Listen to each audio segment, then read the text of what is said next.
Yo,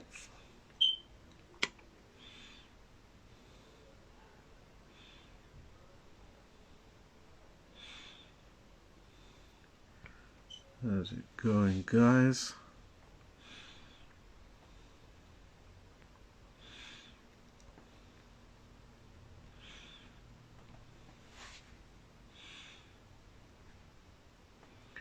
Got some stuff to talk about today. I'm gonna get it done nice and early. Do you know what I mean? We're gonna get it done nice and early. So, I wanna see what you guys are thinking about some of the topics we got going on today. See if you guys wanna chop it up. But I'll give you guys a rundown of what I'm talking about in a second. Just need to get some people up in the room, and then we'll get into it and see if you guys want to join in. But we're gonna discuss some news that's been going on. I'm sure some of you lot saw the show last night. Queensbury, Frank Warren, Riddy, Akeem Ennis-Brown versus Sam Maxwell. There's been a lot of controversy about the scorecards there. Anthony Yarde's due to fight Lyndon Arthur in a rematch October the 9th. He had a run out last night. A lot of people talking about the opponent and stuff, so we'll get into that. But what I want to talk about is actually some boxing politics. Big up Pester, Plug X God, Muller, Chris Palmer. Is to talk about mainly the WBA deciding to clean up their act. As you know, a lot of us in the boxing world have been pretty upset with the way the belt situation's been going. You know, too many belts, too many champions.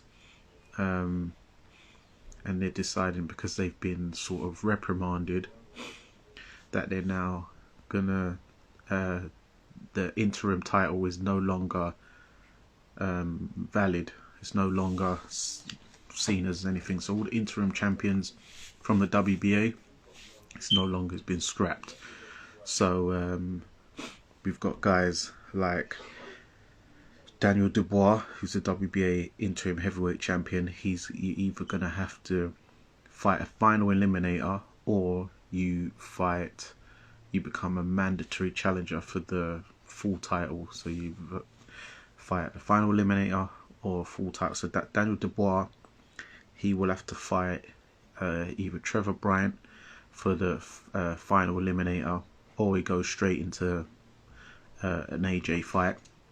Big up Shakan Pitters, based the kid as well, or straight fight into AJ, but most likely Trevor Bryant, because AJ's got other obligations to deal with. Eubank Jr., he's going to have to fight either Erisandi Lara or Ryota Murata, or he'll go straight into a fight with Charlo. We've got Rolando Romero. He's going to have to fight either Teofimo Lopez or Gervonta Davis. Two big fights. And Chris Colbert, he will either have to fight Gervonta Davis or Roger Gutierrez, because Gervonta Davis still has his 135 WBA championship and his 140 WBA. He's vacated the 131. He was struggling to make that weight for a while, so it made sense. So he's going to have to decide, but they're allowing him to keep both belts for his up and coming fight at the end of the year. We're not sure which one he's going to defend, but he would defend either the 135 or the 140. My thoughts is his best bet is to drop the 140 belt and just go keep the 135 and mix it up with all the big boys there, and go into, he'd have to fight Teofimo Lopez, wouldn't he? Yeah, that'd be a good thing Dubois will be mandatory for Trevor Bryant. Super Champ don't have mandatories unless regular is available.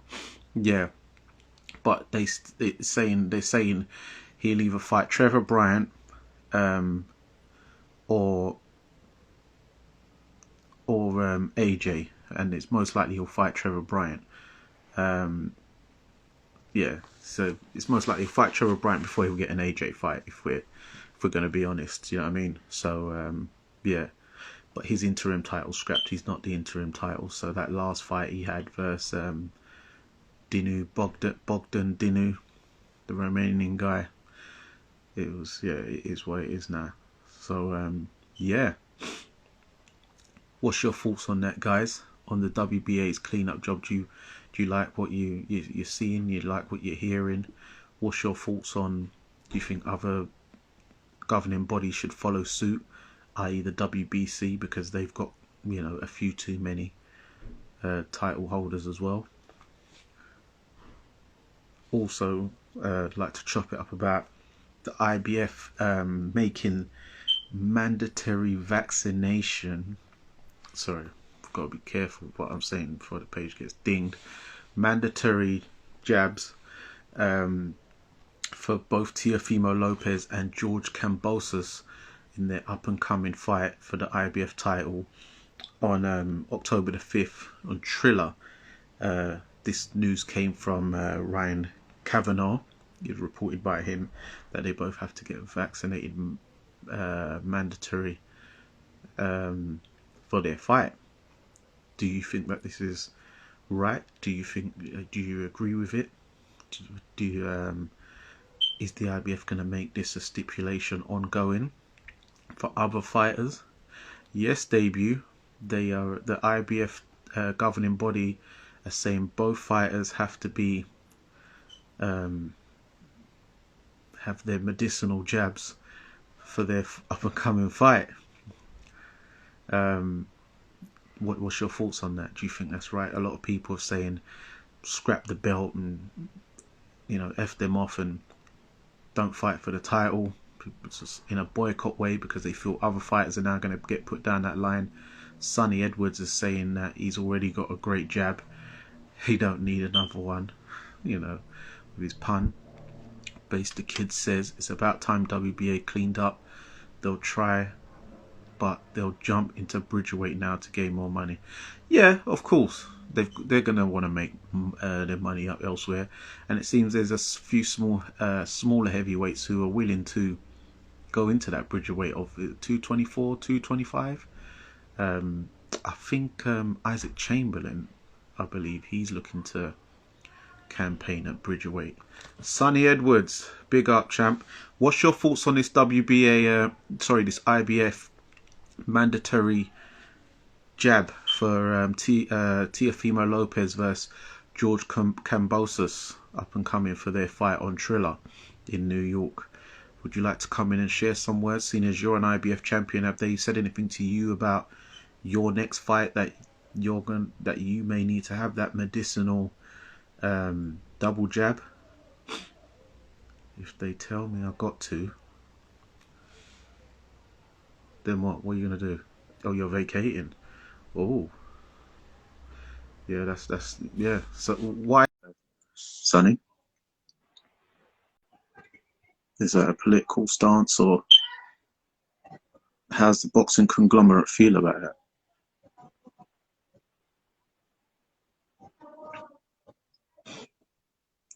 So then what route would you go afterwards then? Would you try and go down what belt would you go for then?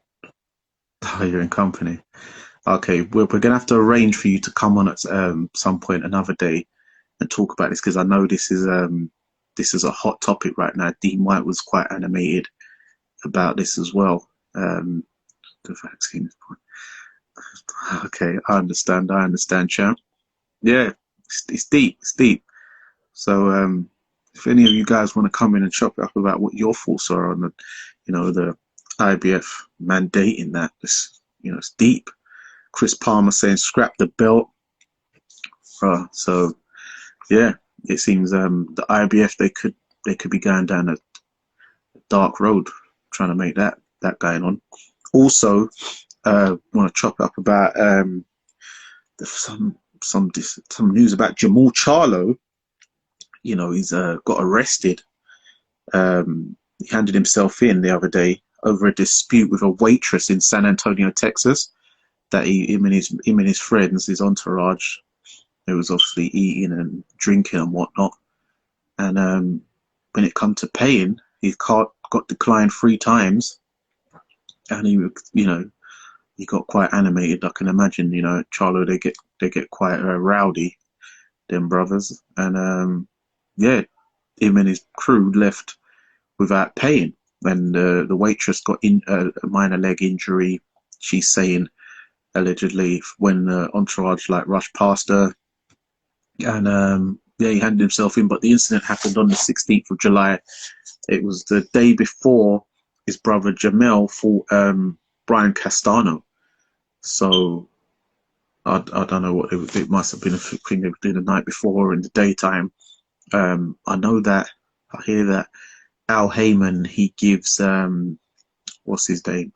He gives them some kind of allowance, and I heard rumors that he doesn't give them actual purses or something like that. I'm not sure how concrete that is, but it'd be surprising that they don't get purses, that they get some kind of allowances. Are footballers vaxxed? From debut, are footballers vaxxed as a mandatory measure? Same goes for fans too. There were 19,000 plus supporters at football yesterday.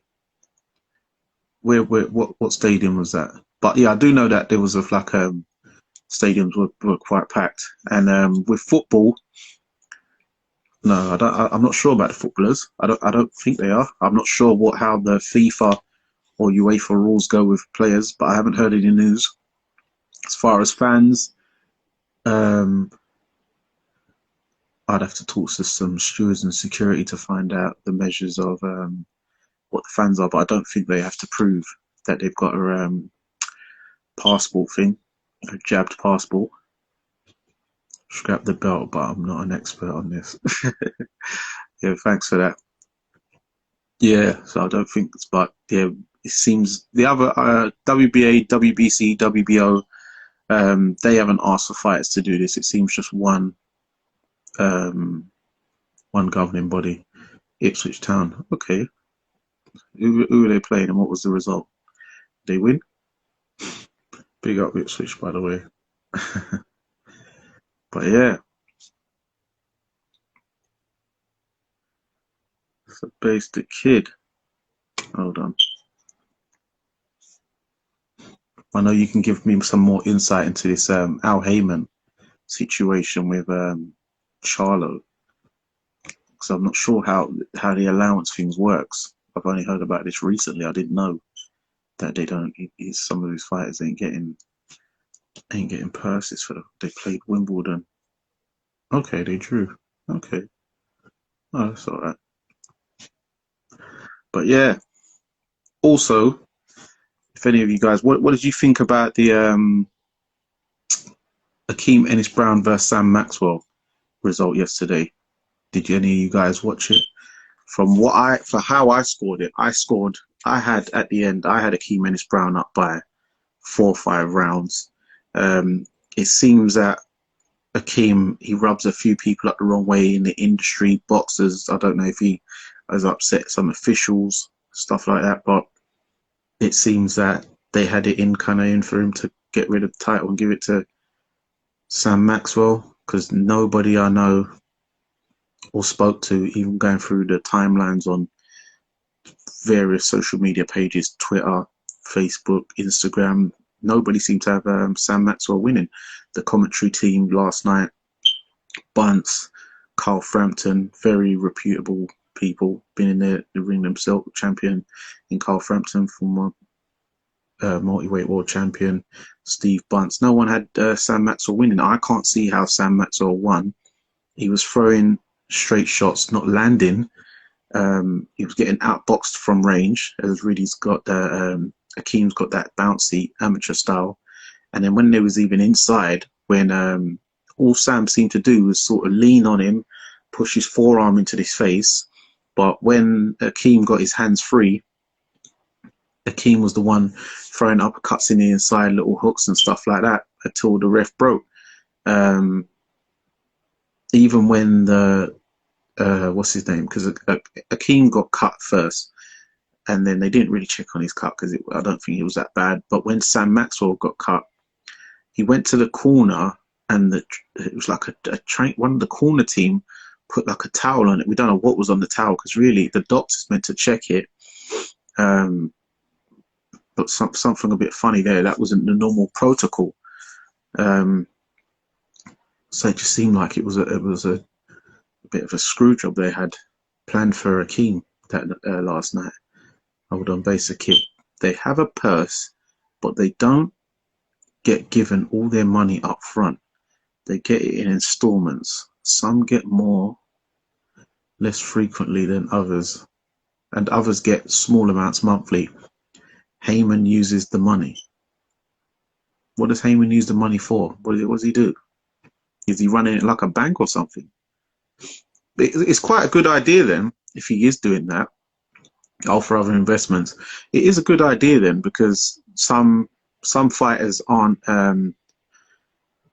financially responsible, you know. So if you give them all the big lump sum, they'll just blow it in it. Some fighters, but the Charlos seem like quite family men. But Jermall is the more family man, ain't it? He's got the wife and kids, so he seems a bit more responsible. Jermall, I'm not sure of his marital status or if he's got any children himself. I haven't seen any on any of them sort of all access documentaries. So it makes sense actually, because that way they won't end up, you know, going skint so quickly. But yeah, that's mad. So what? But then why would? Because Jermall, he fought not only a few weeks or a week or so before that date of July 16th. So what, did his check not clear? Yeah, Jermall's the rebel. Okay, so what, did his check not clear? What happened, man? That's deep, man. That's deep, man. Big up Ash Jones, A class. Yeah, Jermall's the rebel. Wait, so yeah. Yeah, wait, Jermall. No, Jermall fought Brian Castan. Yeah. Sorry, yeah, makes sense. Yeah, makes sense. So then, yeah, are both brothers on the Don't hit the blood clot vaccine? Yeah, A class. So what are you saying? What are you saying about that, man? Because we've had Sonny Edwards in here. He was saying if the IBF force him to take it, then he's vacating. That's what he says. Yo, Ash Machine, what's going on? Love A class 777. He says he's not. He says he's vacating. So I'm wondering if the IBF are looking to do this to other fighters, because that might be to their detriment. You know, that wouldn't be a good idea if they're going around trying to force people's hands, because they'll just knock the belt on the head and go down another route, and then that will kind of, the IBF could end up fizzling out. Yeah. The IBO might fizzle in. Yo, how's it going, man? All good, mate. Just, you know, IKEA trying not to run people over in the car park. Yeah. What are you talking about? Like, Charlo not paying his bill? Yeah, that's one of the topics. Charlo not paying. I just think, like, surely you would know you got dough in the bank. You just weren't it him that, like you're saying, had the fight for work unification? Yeah. He obviously got paid a bit of dough, so maybe his just bank card was faulty or something, can it? Yeah, maybe. I don't think there's much behind it. Obviously, the geezers, but it depends. Like, did he take his team out and they just took the piss? Do you know what I mean? Like, because they said they had his ID was on their system, because he must have made a payment of something prior. Yeah, like a deposit, isn't it? Yeah, and they made like a cash pay, and someone from his team made a cash payment, like probably for a little order or something. But then you don't know how many of the entourage did decide to want to take the piss. That's it. Now you look at like fighters when they go out of an entourage, it ain't like 3-4 close pals. It's like fucking 30 of them. Yeah. That's why you see so many of them go fucking bankrupt, mate. Because they all, every time they get paid for a big fight, they take all their teams out, and then they do it for like while they're active, earning money, and then they got nothing. Yeah, and it was the day before his brother fought Brian Castano, so you could imagine all his boys was in town. Yeah, that's it, mate. So you're looking at like 30 geezers on a sesh. It's not like we do it, you know what I mean? We'll all go out with the boys. I was out last night, we was just spunking dough. Yeah, Like, there was only like 6 of us, but still, whenever you're ordering, stop breaking things. It's you. I was literally... Dan, tell her, mate. She's like, I'm not getting involved in that domestic. I'm not winning that get one. involved in it, Dan. Big up Mr. Come here to Clifford. get IKEA stuff for her, and then she run through the car park. I had to load the car up with all this shit. How can they force people into unnecessary medical? Excuses, mate. So what's your thoughts also on the IBF making it mandatory that Teofimo Lopez and George Kambosos get jabbed before their fight? That's fair enough, mate. If they don't want to take it, then they just don't do the fight. But he's the mandatory, so either. Yeah, but in the beginning they said they weren't going to make it mandatory and that it was going to be. Yeah, but your this decision. is for a boxing match, darling. Yeah, I know, but it. Don't worry, Dan. I'll let you take It's it the later. same. No, it's the same principle though. They should be making things mandatory. Yeah, I'll do it. Like if you, I've had the jabs. Do you know what I mean? Yeah. Second one, I was rough, mate, for about a week. First one, I just had a bad arm, like 8. That was it. Since then, I've been sweet. Yeah. So you think it's a good ruling from the IBF then? Well, if they wouldn't, it's either strip the champion, which really you're going to strip Lopez when he is like currently number 1 in the division. Strip him and he'd just laugh. He'll still get big fights. Yeah. No. Kambosos, to be honest, I can't see him beating Lopez, but I think he'll get a couple of rounds win against him because he ain't a bad fighter. Yeah, no, he's good. He's a good fighter. It's a good solid fight. Him and Selby was a cracker, I thought. I enjoyed that fight when I watched that. Yeah. Mate, everyone loves IKEA, Dan. Look at the fucking... So also, what do you think about the WBA doing their clean-up job? Yeah, that's good, mate. There's too many champs. There's too many everywhere. Yeah. Like, now they are the main culprits. You've got like WBA French champion. Just that one. Well, I say the main WBA and WBC. Them two are both as WBA. Both of them are terrible, but I think WBA do take the biscuit a bit more than WBC. Yeah. WBC, even look at last night. Anthony Yard's opponent was the former WBC Latino middleweight champion. You know what I mean? You know what? I didn't even watch that card because I was at it, and like Yardo with another 1-round win against someone who's basically nobody, not even creditable to anyone. Yeah, Maxwell apparently robbed that other fella. Like, apparently Maxwell only won about 2 rounds. I'm going to watch it at some point, do you know what I mean? Yeah. Like, I might do it today, later or something, or tomorrow. But yeah, apparently I think Maxwell knows, like they said it. Yeah, we'll get through. Like, obviously Maxwell knows, like, he can punch. He proved that when he was getting spanked for, like, however many rounds, and he just went bang and chinned the geezer. But you can't just always rely on the hit, do you know what I mean? Yeah. He was trying that last night. He thought he was going to get another last round 1-hit wonder, and it didn't come off. I gave him 3 rounds. I gave him 4 rounds. That's it, mate. A lot of people were saying, like, I'll give him 3 rounds tops, if that. And it weren't a great fight. It was average. It was all right. Do you know what I mean? Yeah. All the hype, and then all the hype, and it weren't a great fight. That's the worst thing when people tune in to watch it. Yeah, that was a shame. But you can't blame Sam, because Sam's not the judge. It's the judges who. Yeah, of course. Like, he just gets in there and does it. But I don't know. You know, you got the big one tonight. You know, old Jake Paul. Oh, I don't want to talk. He's getting knocked out, honestly. You think so? Oh, Woodley like, I don't know if you watch like cage fighting and all that, Dan. Like, Yeah, I watched it. Yeah, mate, Woodley bangs, mate. That's the thing. Like, alright, he's 40 and that now, yeah. But you don't lose your power, do you? Yeah, but he looked a lot smaller. I was surprised how small he was. That's the thing, like, because the weight classes are different, aren't they? UFC to boxing, their Yeah, lightweights are 155, our lightweights are like 130. yeah, So, and then Jake Paul's like, what, 180 pounds or something, whatever it is.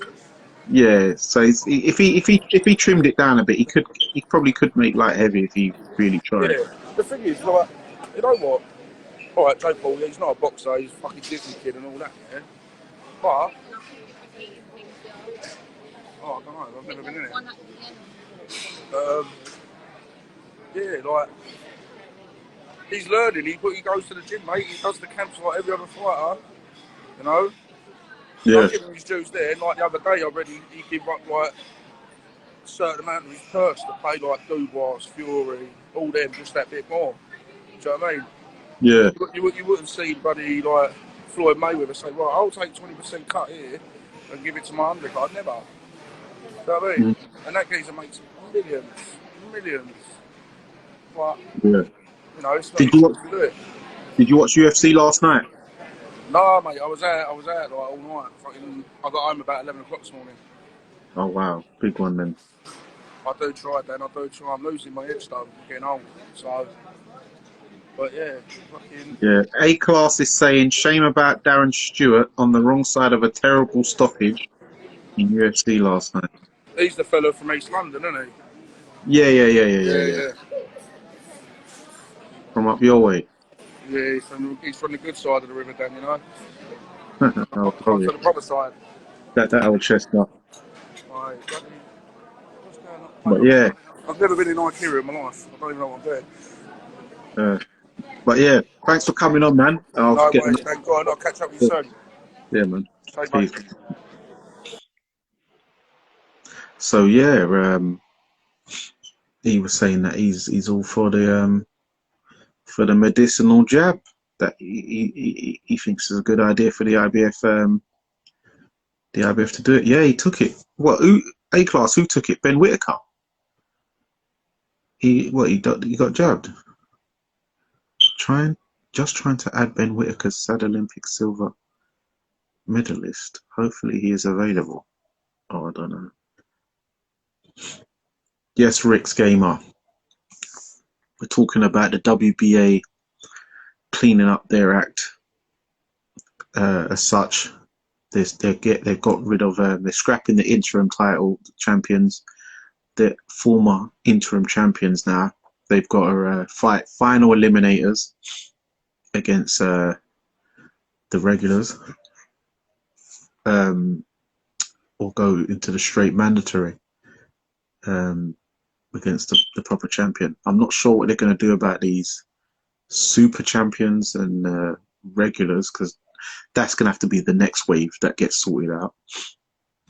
Because they said it's on the path to making one champion, so they're doing a due process. So yeah, it's fair enough to give them some time to sort all that out. But yeah, getting rid of the interim is good.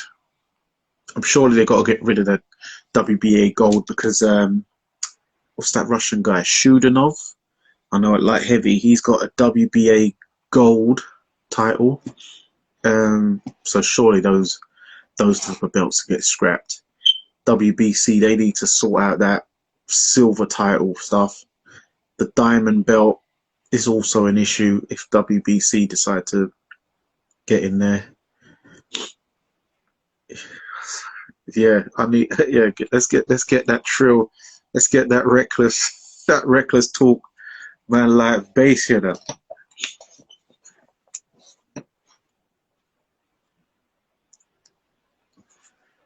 Big up Lowski in the house, Mr. Bell Music. Yeah, so give us your thoughts, guys, on what you think about the WBA deciding to clean up their act. Also about the IBF mandating the double jab, you know what I mean, for fighters, which they're making Teofimo Lopez versus George Kambosos Jr. undertake for their October 5th bout in New York on Triller. They're saying both have to get jabbed. If not, Teofimo will end up getting stripped and Kambosos will lose his #1 ranking with the IBF. So that's like a stipulation rule. Do you think that's a breach of human rights? Do you not, you feeling, you're not feeling that? Let us know, guys. Hit in the comments. Lowski, out of order. Why do you say that's out of order? Yo. What's good? Can you hear me all right? Yeah, I can hear you. Alright, cool. What do you want to start on? Let's start on the WBA cleanup, because I know we've had extensive discussions as well as many others about these belt situations. What's your thoughts? Like I said, man, it's about time that they done something, because you had the regulars, which is fine, I suppose, because that was like the original belt with the lineage. Yeah, so it's fine to keep that. The interim's only supposed to be there if the regular or the super is injured and can't compete. And then as soon as that person comes back, you're supposed to fight them anyway. So the interim belts didn't need to be there. They were just literally there to create money, because they just kept creating new interim titles left, right, and center. But then they've got, even though obviously super champs don't actually have like mandatories unless the regulars are unavailable to fight for whatever reason, you've got people like Leo Santa Cruz holding a belt that he ain't defended in 3 years in a weight class, so that no one else can't be elevated up to that main championship. It's just long. So they needed to do that. The gold champion now doesn't sit above their rankings anymore, which is good, because why would a gold champion need to be above your rankings? So now they have to get integrated in. So that's a good thing. So yeah, I mean, obviously it was either they do it or lose the American market, and ultimately they needed that American money to survive. So they had to start doing something to clean it up. Acting like, oh, we listen to the fans every night. They listen to their pockets. Is that simple? Yeah. So you felt Gilberto Mendoza was basically put under pressure. He was forced to it. Like the American Commission said that we won't recognize your belt. We won't allow you to sanction. We won't sanction your fights. We won't allow you to have sanctioned bouts in America. And the majority of their champions are from America. And the majority of like their interims, their golds, their regulars, whatever, the majority of them American. So that's a huge chunk of their money they're losing, and they're not exactly the richest governing body. So they really needed to, they needed to toe the line, and they did. Yeah. So how do you feel about Gervonta Davis vacating the 130 title but being allowed to keep the 135 and 40? Well, it was sensible for him to vacate the 130, because he was never going to make that weight again. Like, let's be real, Gervonta don't live the life, and even though he's small, like, his body naturally is a big stocky build. So if you're not constantly in the gym, like maintaining, keeping on top of your diet, like, you're gonna balloon up, which he does. I mean, look at me and you from school days.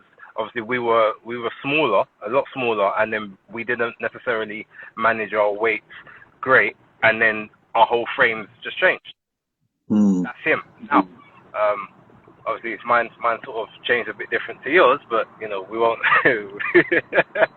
But actually, remember, I've been through 3 phases. Remember, when I actually came to it, I was big. You was bigger when you came. Then obviously you slimmed down to box, and what was you, like 160 or 168? No, I was 150. Was you 150? Yeah. Okay. Yeah. Yeah, so 150.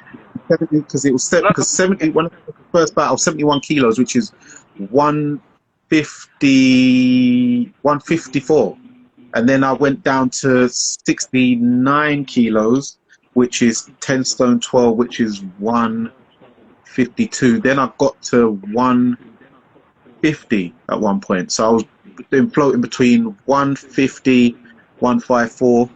Yeah, it's cool. Yeah. okay. So fair enough. Yeah, Yeah, from no, I year thought 9. you were higher than that. Nah, the shoulders. Just the shoulders. Goldberg. You know? But yeah.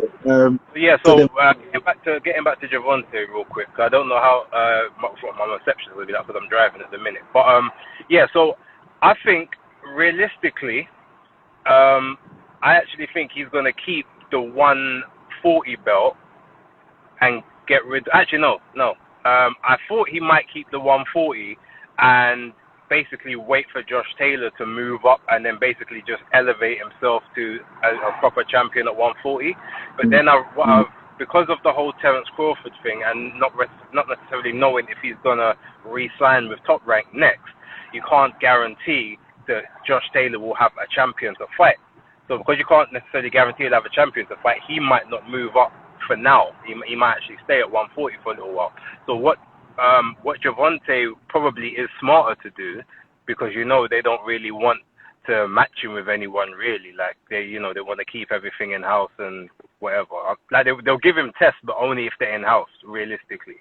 So if he keeps the 130 rid of the 140 after his next fight, I mean Haney's gonna move up because his body's growing. Tiafimo's damn near dying at the weight, so he's pretty much gone after 1 or 2 fights maximum. The only one who's really going to remain there will be Lomachenko. And Garcia, even Garcia, who knows what he's going to do. But either way, like Javonte essentially will be able just to hold that regular and probably get elevated to the proper champ at 135 and then stay there when sort of the rest of those other guys have kind of gone. So I think, yeah, he'll probably do that if they don't get any traction on the Crawford thing for Taylor to move up to 147. Yeah. So do you think that because what's it? Javonte is what is he in the 140? What is this? Regular? He's regular. Yeah. Okay. So they won't force him to fight Josh Taylor, will they? No. Not unless the only way that the regular champ gets mandated for the super champ is if they defend the belt 3 times and then petition to the governing body to have that fight. I can't see him petitioning or his team petitioning and he's got to have 3 fights anyway. So yeah, if he so no matter which belt he holds, he's not going to be forced into a consolidation fight unless he has to select it. But chances are one of those people is going to end up vacating, or a belt is going to end up being stripped, and he'll just get elevated naturally, being the regular champ. Yeah. So yeah. Yeah, that makes sense. Yeah. I can't see he ain't gonna petition. They'll do their own TMT thing really with Leonard and all that. So then moving on to the IBF mandating the double jab for Teofimo Lopez versus George Kambosos. What's your thoughts on that? Right. So I can't necessarily speak too much because I haven't really read up about it. What I do know is I remember when they said that fight would not take place in any country where quarantining had to happen. Basically for the fact of Teofimo obviously being not only just like the elite athlete, but it would mess up his preparation. It would disadvantage him to go somewhere where he'd have to quarantine.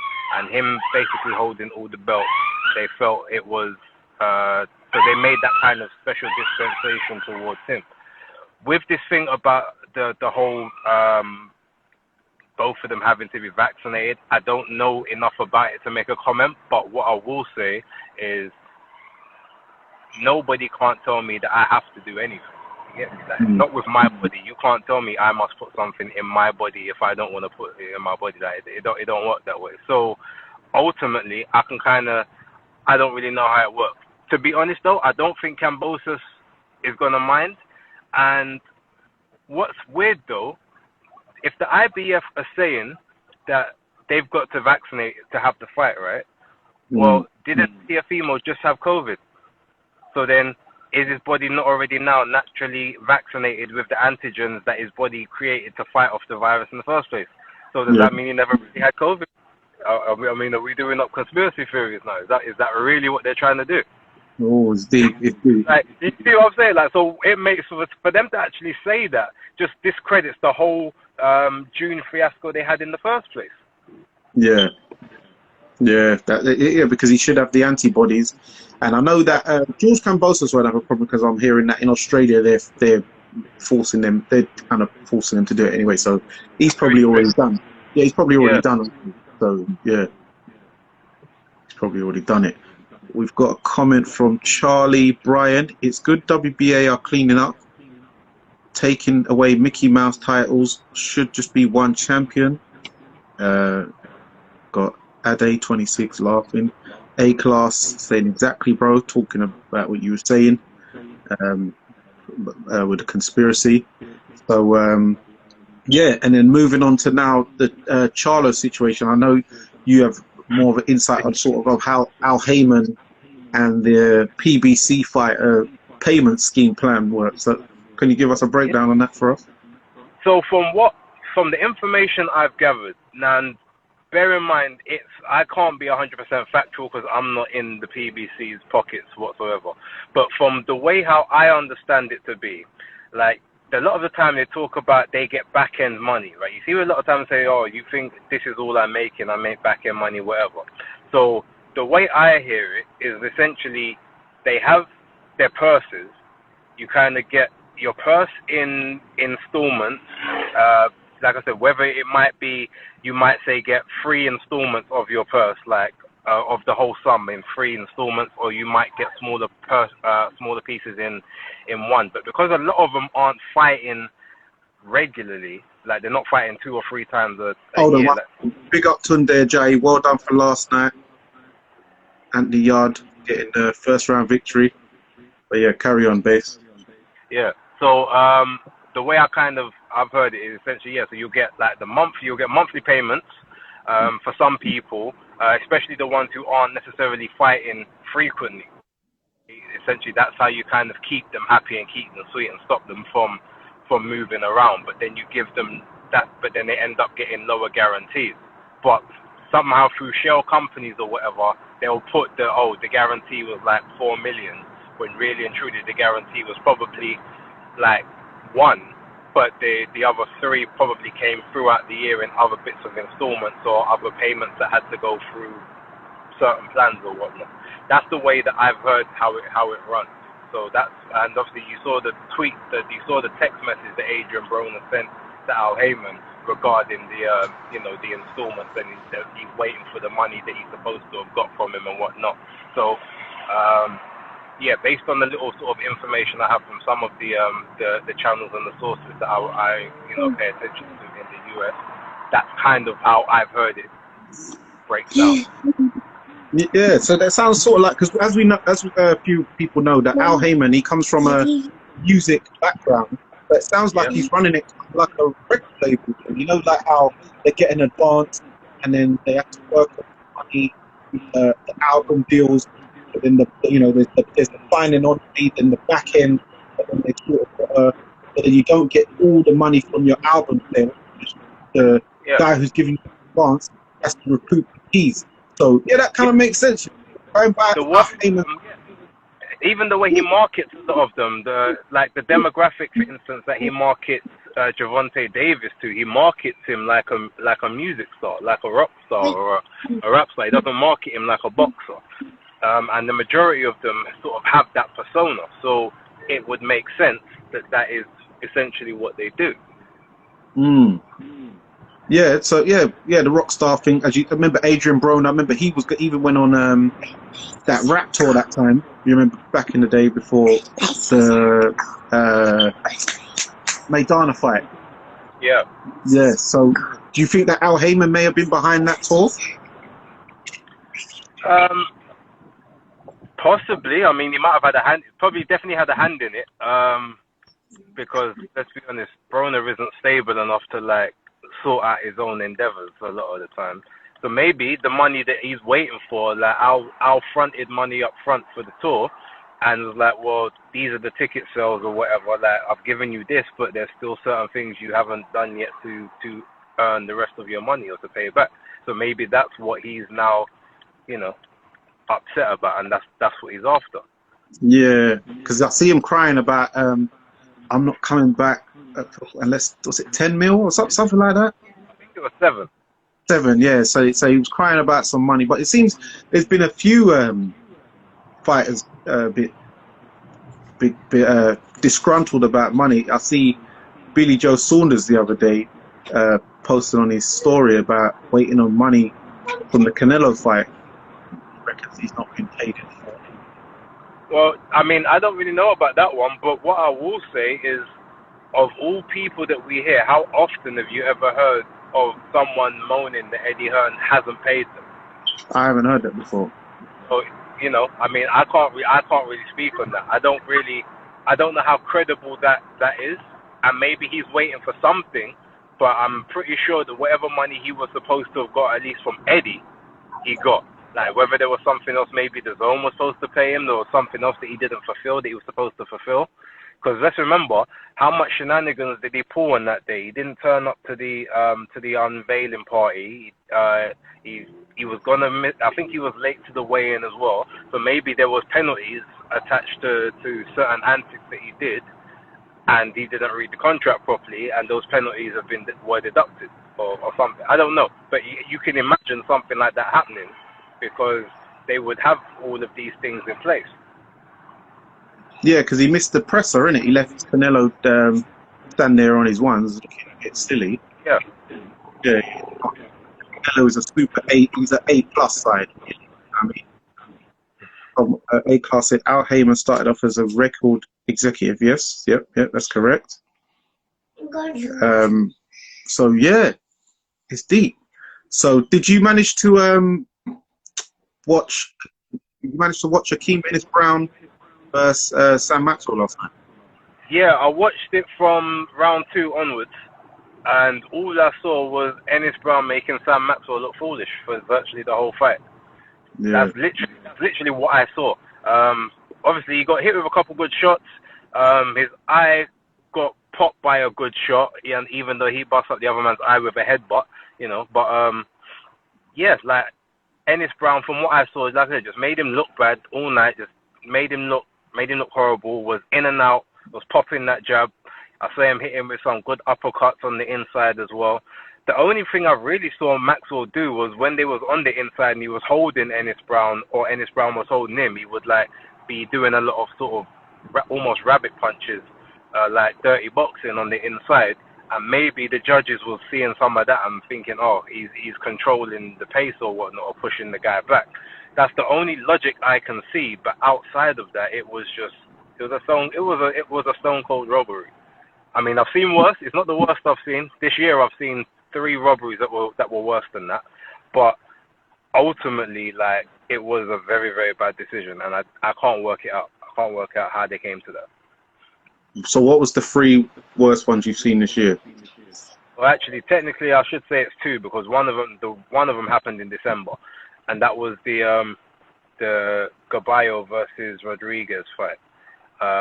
That's, to me, of all the fights I've seen, because remember, I haven't watched everything, but that to me is the worst robbery like I've ever seen in my life. And it made it worse because I remember I had the bet on, and it cost me like $2,000 that robbery, because I had Rodriguez to win.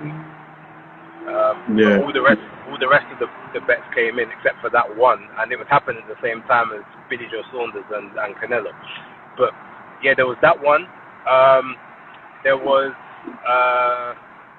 Estrada Gonzalez. Like, that was a robbery. Gonzalez won that fight clearly. 8 rounds to. I had it 9 rounds to 3, but most people said it was 8 rounds to 4, which is fine. But either way, like, yeah, that was a robbery. And what was the other one? I can't remember the other one off the top of my head. But there was another one. I'll message it to you when I come off the road. Yeah, but what made it worse than the Ball fight is that most people haven't seen the fight.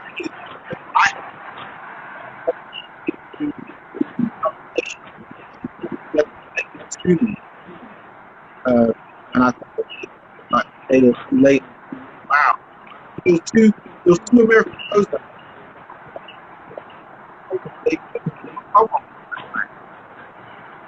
Sorry, my reception's going in that. Say that again. Yeah, what makes it bad about the whole fight? Another show. That's why I'm that particular fight.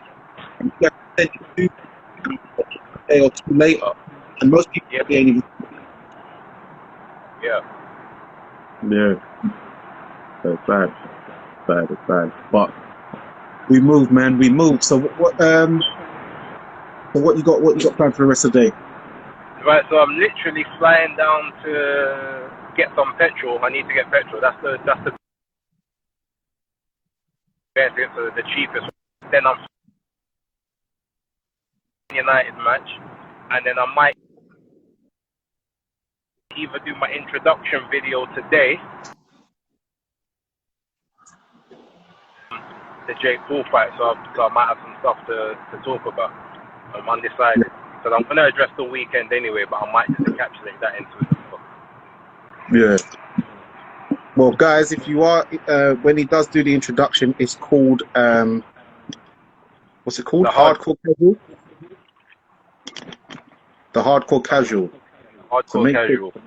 So make sure you tune into that, guys. But yeah, my son's back and he's causing a madness, so I'm gonna have to go. Well, thanks for coming on, guys. We'll speak again. We'll chop it up next week because I'm sure there's going to be a lot of juicy content to discuss. Yeah, and thanks for giving us some of that inside information about Al Heyman and the IBF and the WBA. So much pleasure, man. And guys, make sure you subscribe to his YouTube channel, The Hardcore Casual, and we'll chop it up soon. Take care, guys. Bless. Yeah. Later on.